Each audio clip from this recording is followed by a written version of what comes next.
Hey guys, what is up, and I welcome you to a new League of Legends video. As I'm sure most of you are aware, Xerath recently did get reworked, and I'm here to make a video to hopefully give you guys a bit more light onto how he should be played, just in case some of you think that the rework is making him a lot worse than he was before. I've been playing him quite a bit, and I'm actually somewhat enjoying him, and there's many reasons why I enjoy him, and there's also many reasons why I don't enjoy him, so hopefully I can cover as much as I can about that in this video, while also giving you guys some tips and pointers on how to play him. So the new Xerath fills a slightly different role compared to the previous one. The old one was able to be played as a mage type assassin champion, since he has one main combo with his ultimate and his stun that can usually lock down a squishy and burst them down. The new Xerath is more of a traditional type mage that is built more at sieging and poking.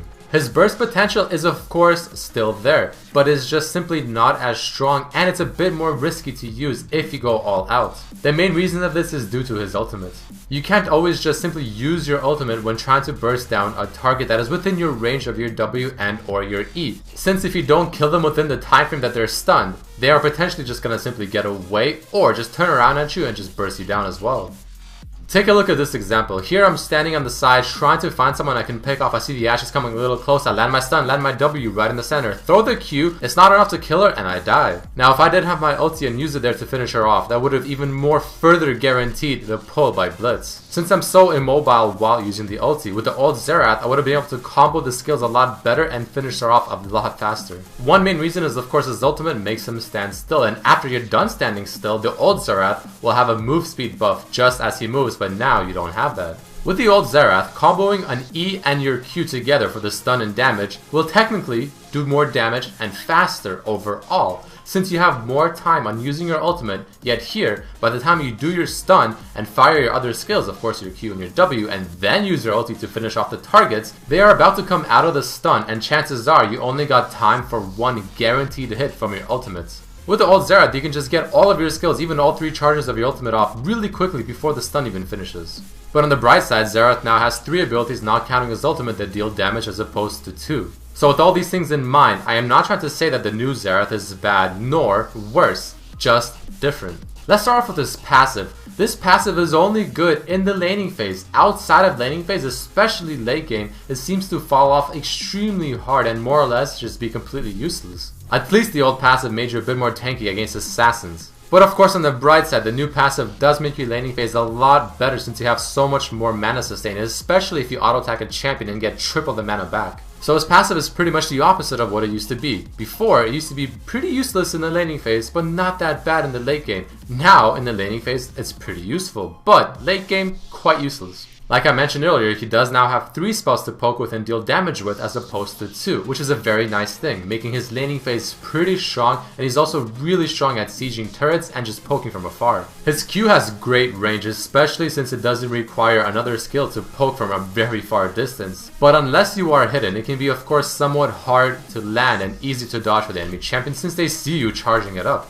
The damage however is great, it has amazing wave clear, it has great poke, and also a really nice follow-up after your stun and or slow. You can usually blow the Q without charging it, since the damage is of course the same no matter how long you hold it for, to throw it off really quickly for the fast harass after stunning, and this is what I usually do. Let's jump back to a clip I showed at the beginning of the video. As I'm going for the offense on Ziggs, you can see I'm being really close to him because I'm trying to use the Q at the closest range as I can, and to do that you have to be really close to the champion as often as possible. This of course can be very risky, so you should only do this if you are on the offensive and follow it up after your E. Let's go to his W. This skill is probably my favorite so far in his arsenal, simply because hitting it in the center applies an amazing slow, huge damage, even more than his Q. In lane, this spell will deal tons of damage and is a great complement to his kit to offer some form of burst. You can always throw it off and hope to land it in the center and then follow it up with a Q harass. But if you can land your E first, the stun, your harass damage is huge, assuming you land the W of course in the center, which you should, and then follow it up with a Q. Looking at the clip I'm showing right now, you're gonna see a pretty decent example of this. This is only level 2, and of course I'm trying to harass as much as I can with the Q and W, landing most of them of course at W, not in the center there, but it is still pretty decent in poke, and as the clip keeps playing on, you're gonna see that LeBlanc goes for the CS, and I actually land my W, I believe in the center, does pretty nice damage, and I know that I'm in the offensive, so I walk up to her, start auto-attacking her, and just really show my dominance in the lane. Once you get level 4 and level up your E, this becomes even easier. Because if you can land your E at the beginning and then follow it up with a guaranteed W center hit plus the Q, your damage is quite huge. His E of course now stuns by itself, making it pretty good and not as reliant on your other skills to actually get the stun off. The damage is mediocre compared to his other skills, which is why of course you should level it last, but the main use of course for this skill is just to be used as a setup. Don't forget that the farther the range, the longer the stun, meaning that you want to try and throw it as far as you can, but then start walking up a bit in the lane so you're in range of your Q at the minimum range. The typical combo in lane is just to land your E, throw in a W, land it in the center, and then follow it up with a quick Q. An important thing to remember is that holding your Q longer will not make it deal more damage, just have longer range. If you are trying to combo in your ulti as well, you want to try stunning while being in range of your Q's lowest range so you don't waste time charging it up, so you can simply stun, W, Q ASAP, and then begin your ultimate, even though you'll probably only have time to get one guaranteed hit. Now finally, let's jump into his ultimate, which I honestly think is somewhat of an anticlimactic skill, especially when you compare it to how good his Q and his W are. It is way too easy to dodge, and one shot really does not deal that much damage. The ultimate is completely reliant on you being able to hit all 3 or at least 2 shots. My tip with this ultimate, don't try to land it on opponents that are running free. It is too hard to predict, and chances are you will miss a lot of the shots, if not all of them. However, if you have to do this because you're trying to pick off a low HP person running away, I recommend you don't hesitate. Instantly fire all 3 shots right away, making it as hard to dodge as possible. Don't fire, wait 3 seconds and then fire and then wait again. Throw it all right away. This should definitely increase your chances at hitting at least 2 hits of the 3. Take a look at this example. I'm walking down to the bottom lane because I see people are diving. As I look down, I see the Pantheon is very low and he's actually about to back in that bush. So what I do is I would look at my ultimate, I see the range. Just when it's enough range, I pop it and I fire the shots right away because the enemy team of course sees that my ulti is ready to go. They see the big marker around, so they will be a lot more cautious, which is why you fire it right away before they have any big chances to react and get ready to begin dodging. Another cool thing about his ultimate is that it can be very useful to help a teammate from afar, either to secure the kill or if they're being chased to scare off the enemy team. This ultimate really shines in team fights or when you're trying to attack someone from afar while they're also busy with something else. In a team fight, you can definitely pop this ultimate and then use it on the squishies in the back line, since their attention will be primarily focused on dealing the damage to your team. And once you either eliminate them from the fight or make them low enough to have to back, you can finally walk in and start using your other skills to help the team. I don't think it brings as much overall damage as the old ultimate would in a fight, but this one is a bit better to pick off someone that's completely in the back line. And of course, just a better global presence all around.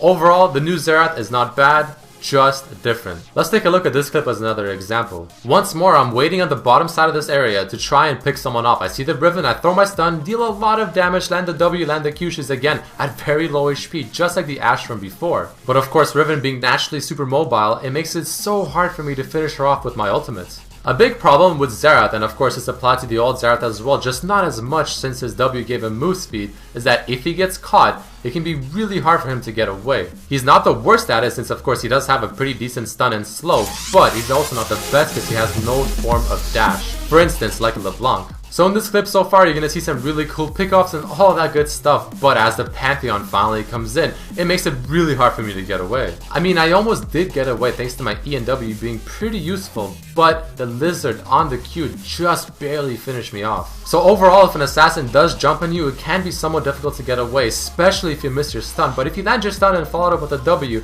you have a decent chance. But again, it doesn't compare to someone like a LeBlanc who just has 2 dashes. So before I end this video, I want to give you guys some more final points on the new Xerath. Usually you want to use his ultimate on people that are focused on other tasks or they are CC'd.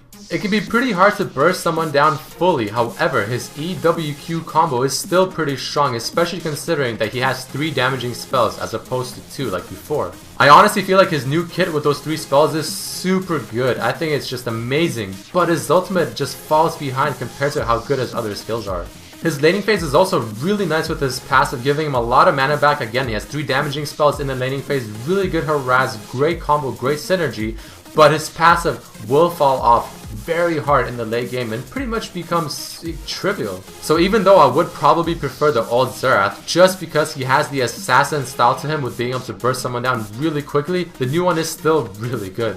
He's a lot better at dealing damage from afar and just overall better sustained damage as opposed to burst damage. And if you're on the edge of whether or not you should try him out or buy him or whatever the case may be, I do recommend trying him out. He's definitely not a bad champion. He's just different. But that's it for this video, guys. I really hope you learned something new and maybe will give the new Xerath a whirl. If you have any questions about this Xerath, please post them in the comments below and I will try to respond as many as I can. For skills, I quickly want to mention, of course, leveling Q, W, and then E, and then items is really situational, and you can just go standard AP magic items such as an Athene's, a Rabadon's, an Hourglass, and a Void Staff. But that does mark it for this video, guys. I hope you enjoyed it and I hope to see you next time.